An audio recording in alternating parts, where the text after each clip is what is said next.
नमस्ते दोस्तों, स्वागत है आपका हमारे चैनल पर, जहां हम जीवन की कठिनाइयों का सामना करने के सही तरीकों पर बात करेंगे और 30 दिन की ब्रह्मचर्य चैलेंज के बारे में। यह वीडियो आपके जीवन को बदल सकता है, तो इसे अंत तक जरूर देखें। आज हम जानेंगे कि किस तरह से हम अपने जीवन में आने वाली परेशानियों को आसानी से पार कर सकते हैं और हर परिस्थिति में खुश और संतुष्ट रह सकते हैं। तो चलिए शुरू करते हैं। 1. जीवन की चुनौतियों का सामना कैसे करें। एक बार एक गुरु अपने शिष्यों को प्रवचन दे रहे थे। वे कह रहे थे कि कभी कभी जिंदगी एक उलझी हुई पहेली लगने लगती है। हर तरफ से परेशानियां आती रहती हैं और आप यह समझ नहीं पाते कि आगे का रास्ता क्या है। ऐसे समय में आप सोचते हैं कि खुशी और सफलता कहां छुपी हुई है। लेकिन क्या हो अगर कोई आपको बताए कि खुशी और सफलता इतनी दूर नहीं है। क्या हो अगर आप यह सीख लें कि जिंदगी की चुनौतियों का सामना कैसे करना है और हर परिस्थिति में खुश कैसे रहना है। तो खुद के विचारों को नियंत्रित करें। असल में हमारी जिंदगी का नियंत्रण हमारे ही हाथों में होता है। यह हमारे कर्म और हमारी सोच ही है जिससे हम खुश या दुखी होते हैं। हम अपने विचारों में थोड़ा सा बदलाव लाकर अपनी जिंदगी को पूरी तरह से बदल सकते हैं। जैसे एक मूर्तिकार अपनी कल्पना और कला से एक मामूली पत्थर के टुकड़े को एक खूबसूरत मूर्ति में बदल देता है, वैसे ही हम भी अपनी सोच और कर्मों से अपनी जिंदगी को सुंदर और खुशहाल बना सकते हैं। एक बार गौतम बुद्ध किसी गांव से गुजर रहे थे। उस गांव के लोगों को गौतम बुद्ध के बारे में गलत धारणा थी, जिस कारण वे बुद्ध को अपना दुश्मन मानते थे। जब गौतम बुद्ध गांव में आए तो गांव वालों ने बुद्ध को भला बुरा कहा और बधुआएं देने लगे। गौतम बुद्ध गांव वालों की बातें शांति से सुनते रहे और जब गांव वाले बोलते बोलते थक गए तो बुद्ध ने कहा, अगर आप सभी की बातें समाप्त हो गई हो तो मैं प्रस्थान करूं। बुद्ध की बात सुनकर गांव वालों को आश्चर्य हुआ। उनमें से एक व्यक्ति ने कहा, हमने तुम्हारी तारीफ नहीं की है, हम तुम्हें बधुआएं दे रहे हैं, क्या तुम्हें कोई फर्क नहीं पड़ता? बुद्ध ने कहा, जाओ, मैं आपकी गालियां नहीं लेता। आपके द्वारा गालियां देने से क्या होता है? जब तक मैं गालियां स्वीकार नहीं करता, इसका कोई परिणाम नहीं होगा। कुछ दिन पहले एक व्यक्ति ने मुझे कुछ उपहार दिया था, लेकिन मैंने उस उपहार को लेने से मना कर दिया तो वह व्यक्ति उपहार को वापस ले गया। जब मैं लूंगा ही नहीं तो कोई मुझे कैसे दे पाएगा? बुद्ध ने बड़ी विनम्रता से पूछा, अगर मैंने उपहार नहीं लिया तो उपहार देने वाले व्यक्ति ने क्या किया होगा? भीड़ में से किसी ने कहा, उस उपहार को व्यक्ति ने अपने पास रख दिया होगा। बुद्ध ने कहा, मुझे आप सब पर बड़ी दया आती है, क्योंकि मैं आपकी इन गालियों को लेने में असमर्थ हूं और इसलिए आपकी यह गालियां आपके पास ही रह गई हैं। 3. वर्तमान पर ध्यान दें। एक गांव में नदी के किनारे कुछ बच्चे खेलते हुए रेत के घर बना रहे थे। किसी का पैर किसी के घर से टकराता और वह घर बिखर जाता। इस पर झगड़ा हो जाता, थोड़ी बहुत लड़ाई झगड़े भी होते और फिर बदले की भावना से सामने वाले के घर को मिटा देते और अपने घर बनाने में जुट जाते। यही बच्चों का काम था। महात्मा बुद्ध अपने शिष्यों के साथ चुपचाप एक ओर खड़े इस तमाशे को देख रहे थे। बच्चे अपने खेल में मशगूल थे तो किसी ने उनकी ओर ध्यान नहीं दिया। इतने में एक स्त्री आकर बच्चों से कहती है, सांझ हो गई है, तुम सबकी माएं तुम्हारा इंतजार कर रही हैं। बच्चों ने चौंकते हुए देखा कि दिन बीत गया है, सांझ हो गई है और अंधेरा होने वाला है। इसके बाद वे अपने ही बनाए घरों को उछाल कूद कर मिटा देते हैं और किसी ने नहीं देखा कि कौन किसका घर तोड़ रहा है। सब बच्चे दौड़ते हुए अपने घरों की ओर चल दिए। महात्मा बुद्ध ने अपने शिष्यों से कहा, तुम मानव जीवन की कल्पना इन बच्चों की इस क्रीड़ा से कर सकते हो। तुम्हारे बनाए शहर, राजधानियां सब इसी तरह रह जाती हैं और तुम्हें एक दिन यह सब छोड़कर जाना ही होता है। तुम यहां जिंदगी की भागदौड़ में सब भूल जाते हो और खुद से कभी मिल नहीं पाते, जबकि जाना तो सबका तय है। इसलिए कभी भी अधिक लंबा सोचकर समय बर्बाद नहीं करना चाहिए, बल्कि वर्तमान में जीना चाहिए। एक इंसान का जीवन उसकी वास्तविकता है। आज जो उसके सामने है वह उसकी सच्चाई है। बीता हुआ कल और आने वाला कल भी आपका आज नहीं हो सकता। जो बीत गया वह बीत गया। वह आपका गुजरा हुआ कल था, और जो आने वाला कल है वह तो अभी तक आया ही नहीं, तो वह आपकी सच्चाई कैसे हो सकता है। इसीलिए आपकी सच्चाई आपका आज है। आपको जो भी करना है वह आज ही करना है। 4. अपनी सोच को बदलें। इंसान अपने आप को अपने दिमाग और सोच से अलग नहीं कर सकता, लेकिन वह अपनी सोच को जरूर बदल सकता है। आज जो कुछ भी हम हैं वह हमारे सोच का परिणाम है। उदाहरण के तौर पर अगर हम अपने दादा दादी की सोच को देखें और आज की पीढ़ी की सोच से तुलना करें तो हमें जमीन आसमान का अंतर दिखाई देगा। इंसान का दिमाग प्रकृति द्वारा प्रगतिशील बनाया गया है, यानी यह हमेशा आगे की ओर बढ़ने के लिए तत्पर रहता है। यह समय के साथ बदलने की क्षमता रखता है। हमारे दिमाग की संरचना और कार्य प्रणाली अद्वितीय है। यह हमें सोचने, समझने, निर्णय लेने और नए विचारों को अपनाने की शक्ति प्रदान करता है। जब हम अपनी सोच को बदलने का निर्णय लेते हैं तो हम अपने जीवन में सकारात्मक बदलाव ला सकते हैं। सोच को बदलने के लाभ: नई संभावनाओं की खोज। जब हम अपनी सोच को बदलते हैं तो हम नए अवसरों और संभावनाओं को देख पाते हैं। हम अपनी क्षमताओं को पहचानते हैं और अपने लक्ष्यों की ओर बढ़ते हैं। स्वास्थ्य में सुधार। सकारात्मक सोच का सीधा प्रभाव हमारे मानसिक और शारीरिक स्वास्थ्य पर पड़ता है। यह तनाव को कम करता है और हमें खुशी का अनुभव कराता है। रिश्तों में सुधार। जब हम अपनी सोच को बदलते हैं तो हम अपने रिश्तों में भी सुधार देख सकते हैं। हम दूसरों को बेहतर समझने लगते हैं और उनके साथ हमारे संबंध मधुर हो जाते हैं। समस्या समाधान की क्षमता। नई सोच हमें समस्याओं का समाधान ढूंढने में मदद करती है। हम कठिनाइयों को नए नजरिए से देखते हैं और समाधान खोजते हैं। अपनी सोच को कैसे बदलें? सकारात्मक सोच का अभ्यास करें। नकारात्मक विचारों को पहचानें और उन्हें सकारात्मक विचारों से बदलें। उदाहरण के लिए, मैं यह नहीं कर सकता को मैं यह कर सकता हूं में बदलें। नए विचारों को अपनाएं। अपने विचारों को विस्तार देने के लिए नए अनुभवों और विचारों को अपनाएं। किताबें पढ़ें, नए लोगों से मिलें और विभिन्न दृष्टिकोणों को समझें। ध्यान और योग का अभ्यास करें। ध्यान और योग से मन को शांत और स्थिर बनाने में मदद मिलती है। इससे आप अपने विचारों को स्पष्टता और स्थिरता के साथ देख सकते हैं। आभार व्यक्त करें। अपने जीवन में आभार व्यक्त करने की आदत डालें। यह आपके मन में सकारात्मकता और खुशी को बढ़ावा देता है। लक्ष्य निर्धारण करें। अपने जीवन के लिए स्पष्ट लक्ष्य निर्धारित करें और उन्हें प्राप्त करने के लिए योजना बनाएं। लक्ष्य आपको दिशा और प्रेरणा प्रदान करते हैं। 5. लालच से बचें। हमारे बुजुर्ग अक्सर कहते थे कि लालच बुरी बला है, लेकिन लालच आखिर है क्या? यह हमारी सोच की ही एक उपज है। यह हमारे अंदर की एक भावना है और अगर हम चाहें तो इसे अपने दिमाग से हटा भी सकते हैं। ये जो इच्छाएं होती हैं, यह हमारे जीवन की परेशानियों का सबसे बड़ा कारण है।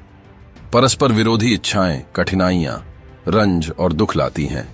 किसी महापुरुष ने कहा था कि सारी आफत इच्छा और काम वासना में है, नहीं तो इस दुनिया में सर्वत्र ही सर्वत्र है। लालच, जो अक्सर हमारे जीवन में उपस्थित होता है, एक दिलचस्प भावना है। यह वास्तव में एक इच्छा है जो हमें अधिकता और अपरिपक्वता के साथ जुड़ी हो सकती है। जब हम अपनी इच्छाओं को पूरा करने की ओर बढ़ते हैं और उन्हें अपने लक्ष्यों की प्राप्ति के रूप में देखते हैं तो यह लालच कहलाता है। यह विशेष रूप से जब हम अपनी इच्छाओं को अनियंत्रित रूप से बढ़ने दें तो यह हमारे जीवन को अस्थिर और असुरक्षित बना सकता है। लालच के बारे में विचार करते समय हमें यह समझने की कोशिश करनी चाहिए कि यह क्यों उत्पन्न होता है और कैसे हम इसके प्रभाव को संभाल सकते हैं। यदि हम लालच को संभालकर उपयोग करें तो यह हमें अपने लक्ष्यों की प्राप्ति में मदद कर सकता है, लेकिन यदि हम इसे अनियंत्रित रूप से बढ़ने दें तो यह हमारे जीवन को अस्थिर और असुरक्षित बना सकता है। अब एक छोटी सी बौद्ध कथा के माध्यम से लालच के बारे में और अधिक समझें। गौतम बुद्ध ने अपने शिष्यों से कहा, अब तुम देखो, उस पेड़ के नीचे एक छोटी सी जड़ है। शिष्यों ने देखा और उन्हें वाक्यांश की ओर इशारा किया। गुरुदेव ने उनसे पूछा, वह जड़ क्या कर रही है? शिष्यों ने उत्तर दिया, वह जड़ पेड़ की ओर बढ़ रही है। गौतम बुद्ध ने मुस्कुराते हुए कहा, देखो, वह जड़ लालच की ओर बढ़ रही है। वह अपने लक्ष्य की प्राप्ति के लिए अपनी ऊर्जा का सही उपयोग कर रही है। लालच को संभालने के तरीके। जागरूकता। अपनी इच्छाओं को समय समय पर जागरूकता के साथ देखें। यह आपको उन्हें संभालने में मदद करेगा। ध्यान और मेडिटेशन। ध्यान और मेडिटेशन के माध्यम से अपने मन को शांत करें और लालच को संभालें। सामाजिक समर्थन। अपने परिवार और मित्रों के साथ अच्छे संबंध बनाए रखें। यह आपको अपनी इच्छाओं को संभालने में मदद करेगा। 6. आंतरिक शांति का मार्ग। एक बार किसी ने गौतम बुद्ध से पूछा कि इस दुनिया में आंतरिक शांति पाने का कोई एक रास्ता है क्या? तो बुद्ध ने उत्तर दिया कि अपने दिल की हर लालच, हर इच्छा को वहां से निकाल फेंको। ऐसा कहते हैं कि इंसान सिर्फ और सिर्फ उसके विचारों से ही बना होता है।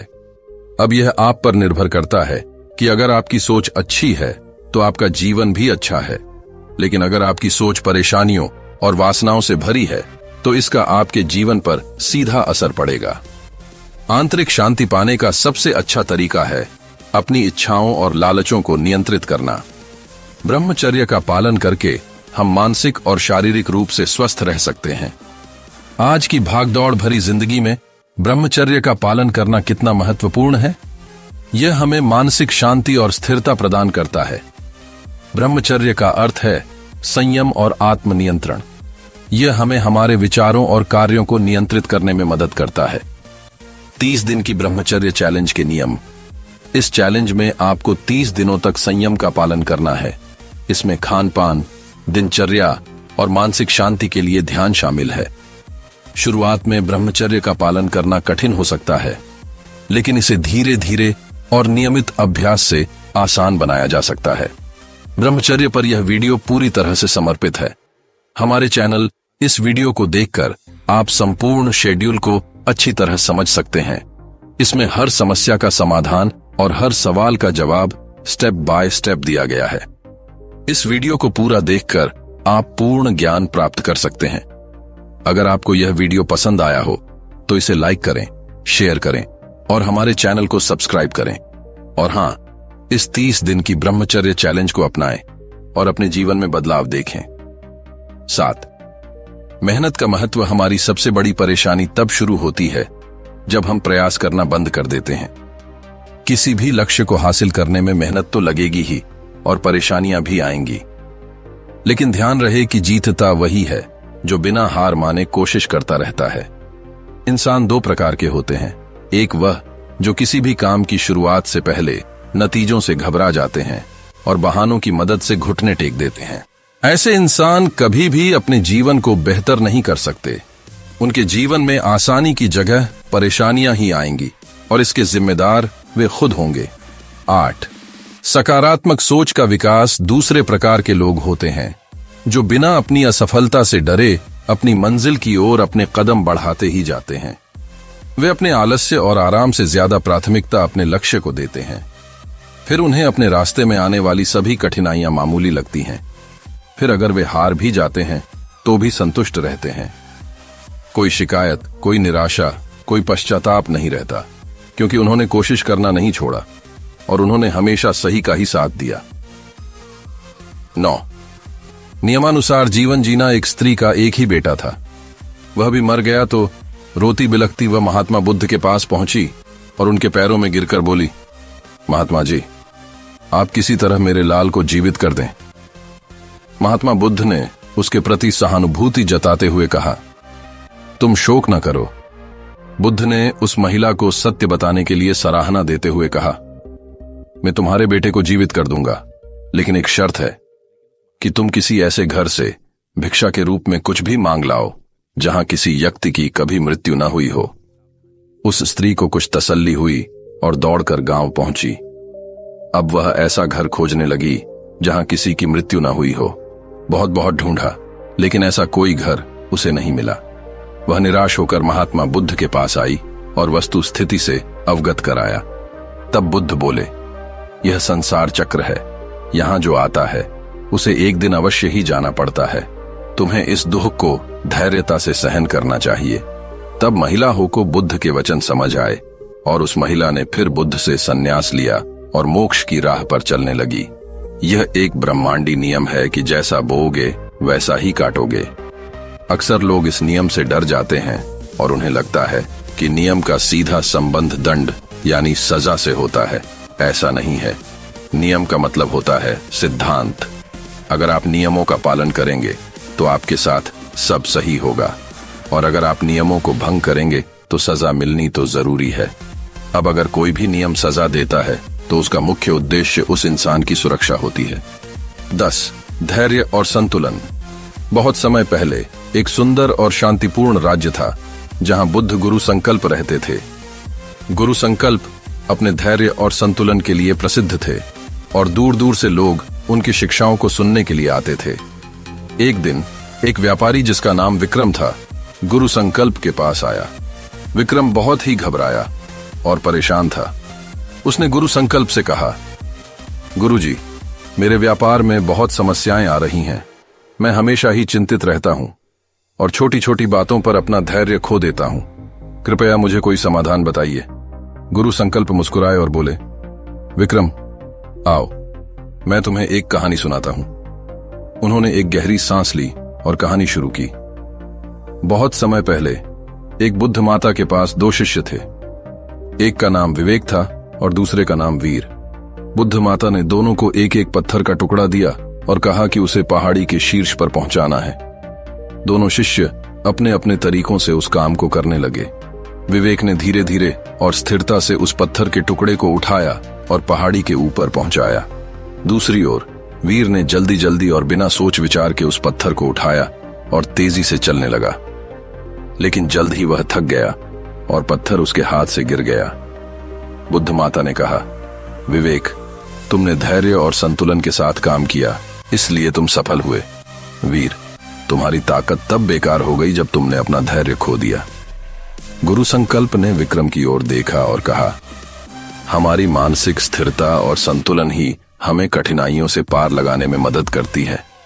जब हम घबराते हैं तो हम गलतियां कर बैठते हैं। अपने दिमाग पर नियंत्रण करना और उसमें चल रहे विचारों को समझना बहुत जरूरी है।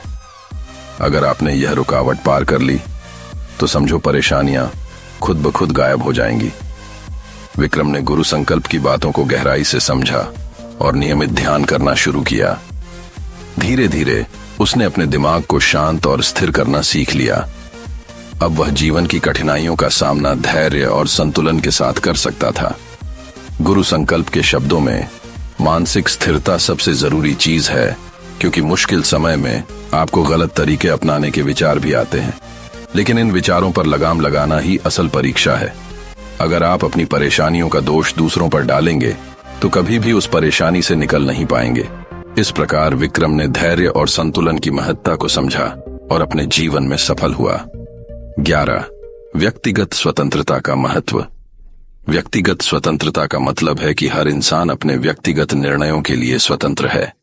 जब आप बाजार जाते हैं तो वहां से अपने लिए कुछ खरीदना है, क्या खरीदना है और क्या नहीं, यह पूरी तरह से आपकी व्यक्तिगत पसंद होती है। इसी तरह व्यक्तिगत स्वतंत्रता का अर्थ है कि हर इंसान अपने विचारों का जिम्मेदार खुद होता है। आप सिर्फ अपने विचारों को बदलने की और उन्हें सही दिशा में लगाने की जिम्मेदारी ले सकते हैं, लेकिन दूसरों के विचारों की नहीं। 12. सही और गलत का चयन। जीवन की हर परिस्थिति में हमारे दिमाग में दोनों तरह के विचार आते हैं। सही विचार यानी अच्छे और कल्याणकारी विचार, और गलत विचार यानी ऐसे विचार जिसमें सिर्फ हमारा ही फायदा हो और सामने वाले का नुकसान। अक्सर हमारा दिल अच्छे विचारों को बढ़ावा देता है और दिमाग बुरे विचारों की तरफ ज्यादा आकर्षित होता है। ये जंग हमेशा हमारे दिमाग में चलती रहती है और इसमें जीत किसकी होगी, यह पूरी तरह से हम पर ही निर्भर करता है। 13. क्रोध पर नियंत्रण। क्रोध बहुत ही बुरी चीज है।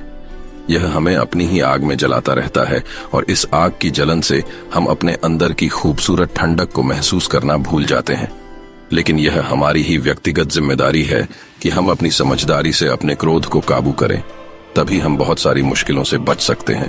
क्रोध पर काबू पाने का एक आसान तरीका है और वह है लंबी और गहरी सांसें लेना और छोड़ना। जब भी आपको क्रोध आए और कुछ भी समझ में ना आए तो आप यह अभ्यास कर सकते हैं। दोस्तों, जीवन में आने वाली कठिनाइयों का सामना करना ही असली सफलता है। जब हम अपने विचारों को सकारात्मक दिशा में मोड़ते हैं और धैर्य रखते हैं तो हम किसी भी चुनौती का सामना कर सकते हैं। जीवन की समस्याओं से लड़ने के लिए हमें अपने दिमाग और विचारों का संतुलन बनाए रखना चाहिए। अगर हम ऐसा करते हैं तो न केवल हम अपनी परेशानियों से उबर सकते हैं बल्कि एक सुखी और संतुष्ट जीवन भी जी सकते हैं। अगर आपको यह वीडियो पसंद आई हो तो इसे लाइक और शेयर करें और हमारे चैनल को सब्सक्राइब करना न भूलें। धन्यवाद।